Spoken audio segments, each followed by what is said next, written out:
सबसे पहला कंसेप्ट किसी भी चीज के बारे में, ये पेंसिल है मेरे हाथ में, इसके बारे में बताना हो तो 3 चीजें बताने के लिए जरूरी है।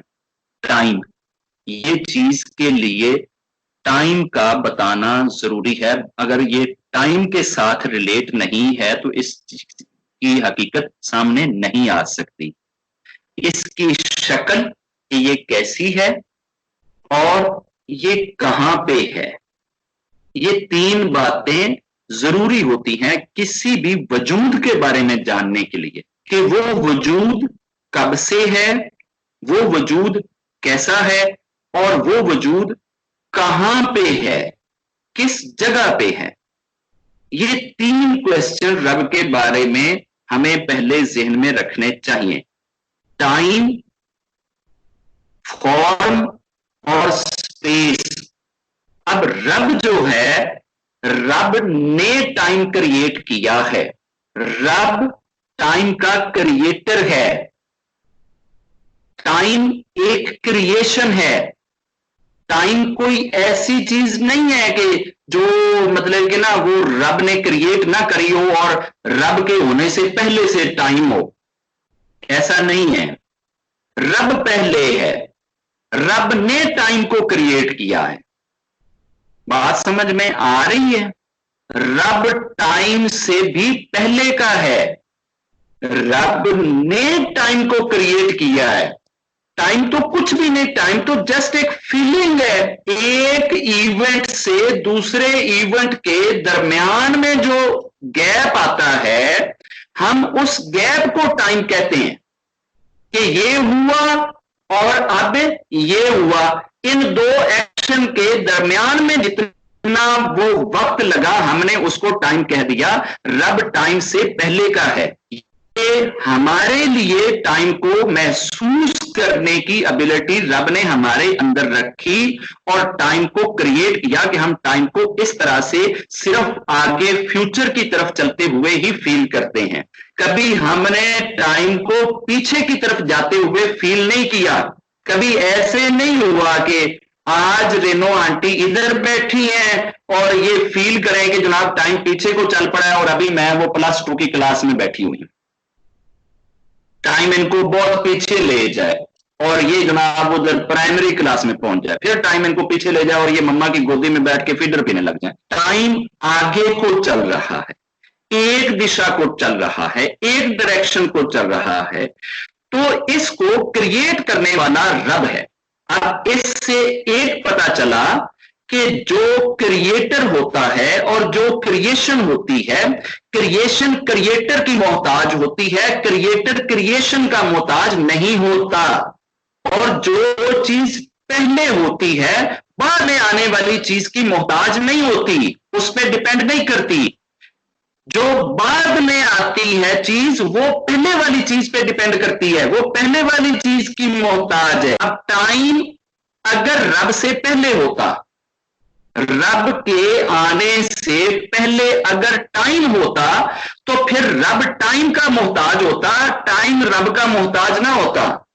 रब टाइम का मोहताज नहीं है, टाइम बाद में आया है, रब पहले से है। अब बच्चा बाद में आता है, मां पहले से है। बच्चे को मां की जरूरत है या मां को बच्चे की जरूरत है? बच्चा मां पे डिपेंड करता है या मां बच्चे पे डिपेंड करती है? अब बच्चा बाद में आता है, हवा पहले से है। अब बच्चे को हवा की जरूरत है या हवा को बच्चे की जरूरत है? बच्चा बाद में आया, पानी पहले से है। अब बच्चे को पानी की जरूरत है या पानी को बच्चे की जरूरत है? तो ये पानी और हवा बच्चे पे डिपेंड नहीं करते, बच्चा पानी और हवा पे डिपेंड करता है, क्योंकि वो चीजें पहले से हैं। बच्चे को हवा की जरूरत है, बच्चे को पानी की जरूरत है, बच्चे को जगह की जरूरत है। अगर बच्चे के पास जगह ही ना हो, स्पेस ही ना हो, तो बच्चा खड़ा किधर हो? अब रब जो है, रब ने टाइम को बाद में क्रिएट किया है। टाइम रब के ऊपर निर्भर है, रब के ऊपर डिपेंड करता है, रब टाइम पे डिपेंड नहीं करता। रब की पहली कैरेक्टरिस्टिक्स। दूसरी रब की कैरेक्टरिस्टिक्स क्या है कि रब की कोई फॉर्म नहीं है, कोई शक्ल नहीं है, वो किसी तरह का भी कोई डिजाइन नहीं रखता। रब डिजाइन लेस है, फॉर्म लेस है, शक्ल लेस है। उसको अगर आप किसी शक्ल में ढालेंगे, किसी वजूद में ढालेंगे, तो फिर रब की लिमिट्स लगाई जाएंगी कि वो शक्ल कहीं से शुरू हो रही होगी और किसी जगह पे जाकर एंड हो रही होगी, इधर से शुरू हो रही होगी और उधर जाके एंड हो रही होगी। तो जब आप रब को वजूद देने पे आएंगे, शक्ल देने पे आएंगे, तो फिर रब का तो कोई ना कोई स्टार्टिंग पॉइंट और कोई ना कोई एंड पॉइंट आपको ढूंढना पड़ेगा। तो रब अपने स्टार्ट से बड़ी है, अपने एंड से भी बड़ी है, अपने नीचे से भी, अपने टॉप से भी। रब की कोई शक्ल नहीं है, वो किसी शक्ल में, किसी वजूद में नहीं है। तीसरी चीज कि रब कहां पे है। रब की कोई स्पेसिफिक जगह नहीं है कि रब यहां बैठा है, रब इधर है। रब एवरीवेयर है।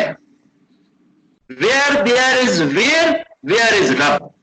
जहां के लिए आप वेयर का शब्द लगा सकते हैं, वहां पे रब होता है। कोई भी वेयर या देर रब से बाहर नहीं है, रब के अंदर है।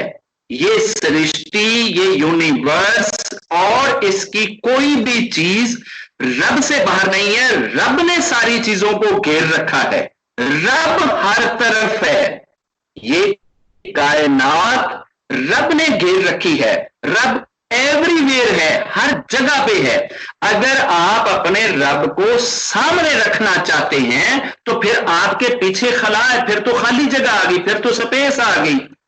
तो फिर तो आपके दाएं भी खाली आ गया, बाएं भी खाली आ गया, आपके ऊपर भी खाली आ गया, नीचे भी खाली आ गया। ऐसे नहीं है, आपके सामने भी है, उसी टाइम पे आपके पीछे भी है, उसी टाइम पे आपके राइट भी है, आपके लेफ्ट भी है, आपके अपर भी है, आपके नीचे भी है, आपके अंदर भी है, आपके बाहर भी है। रब एवरीवेयर है। तीन बातें जो किसी वजूद के लिए बताने के लिए जरूरी होती हैं। एक होता है टाइम, एक होता है स्पेस, एक होती है फॉर्म। रब टाइम से पहले का है, रब फॉर्म लेस है, और रब स्पेस नहीं, स्पेस के अलावा जो कुछ है, रब हर जगह पे मौजूद है। कोई जगह ऐसी नहीं कि जहां रब मौजूद नहीं है। ये तीन चीजें समझ में आ गई रब के बारे में। जब आप अपने दिमाग में पहला कंसेप्ट रब का ये क्लियर कर लेंगे, तो फिर कभी भी रब आपके हाथ में पकड़ नहीं सकते आप, कि आप ये कहें कि मैंने अभी रब को पकड़ा हुआ है, अभी मैंने रब को खरीदा है, अभी मैंने रब को दीवार पे टांगा है, अभी मैंने रब को इधर रखा है, अभी मैं रब को इधर से इधर रखूंगी, अब मैं रब को जनाब गंगा बहाऊंगी, अब मैं रब को गंगा से घर लेकर आऊंगी। फिर आपके जहन में ये चीज कभी नहीं आएगी जब आप ये समझेंगे कि रब टाइम से भी पहले का है, रब फॉर्मलेस है, उसकी कोई शक्ल नहीं है, कोई फॉर्म नहीं है, कोई वजूद नहीं है, मैं उसको कहीं से ऐसे नहीं पकड़ सकता, और रब हर जगह पे है। मैं किसी एक जगह पे रब को नहीं रख सकता कि ये रब है। वो हर जगह से ऊंचा है, हर जगह पे मौजूद है। यहां ये कंसेप्ट जब क्लियर हो जाएगा, फिर हम अगले सवाल पे चलेंगे। ये क्वेश्चन क्लियर हो गया है? यहां तक क्लैरिटी है या इसके बारे में किसी के जहन में कोई डाउट है? जी बाबा क्लियर है जी। अरे बाबा जी जी बेटे बोलो। क्लियर है बाबा जी, क्लियर है। अच्छा, सब यही कह रहे हैं बाबा जी, क्लियर है। ठीक है। रब जो है, क्या रब का कोई शरीर है, कोई बॉडी है, कोई जिस्म है? रब का कोई शरीर नहीं है, कोई बॉडी नहीं है, कोई जिस्म नहीं है, कोई मूर्ति नहीं है, कोई स्वरूप नहीं है। रब मूर्ति से, स्वरूप से, फोटो से, बॉडी से, शरीर से, हर एक चीज से परे है। रब किसी बॉडी में नहीं है, ना उसको आप बॉडी में पकड़ सकते हैं, ना ढांक सकते हैं, ना रख सकते हैं, ना इंटर कर सकते हैं। रब किसी स्वरूप में नहीं है, किसी शक्ल में नहीं है। रब को शरीर की जरूरत नहीं है। रब शरीर लेस है, बॉडी लेस है। रब की कोई बॉडी नहीं है, उसकी कोई आंख, कोई जुबान, कोई ऐसा अंग या ऐसी कोई भी चीज नहीं है रब की। रब कहां रहते हैं? वैसे ये बोलने में आता है कि रब सातवें आकाश से ऊपर रहते हैं। हो सकता है आकाश, अभी जमीन तो गोल है, ये बिल्कुल बाल की तरह है।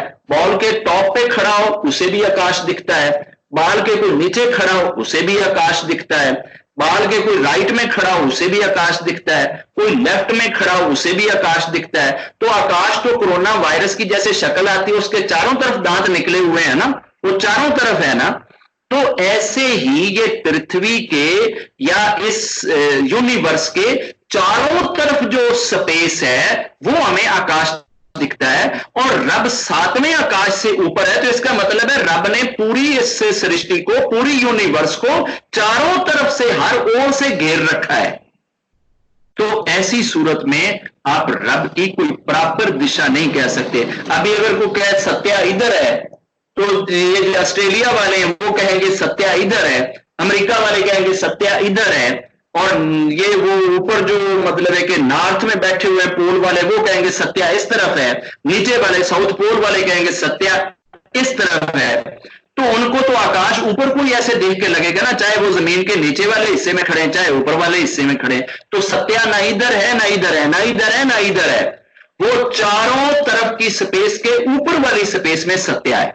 आप जिस तरफ से भी चलना शुरू कर दें, जिस तरफ से भी जाना शुरू कर दें, जाएंगे तो आप आकाश में ही ना, ऊपर ही जाएंगे ना, बाहर नहीं जाएंगे ना। तो हर स्पेस में जब आप गुजर कर पहले आकाश, दूसरे आकाश, तीसरे, चौथे, पांचवें, सत्या पे जाएंगे, सत्या से ऊपर जो है खुदा। तो खुदा ने हर तरफ से जब आपको ढांक लिया है, कवर कर लिया है, तो इस यूनिवर्स की कोई जगह ऐसी नहीं कि जहां खुदा ना हो। खुदा हर जगह।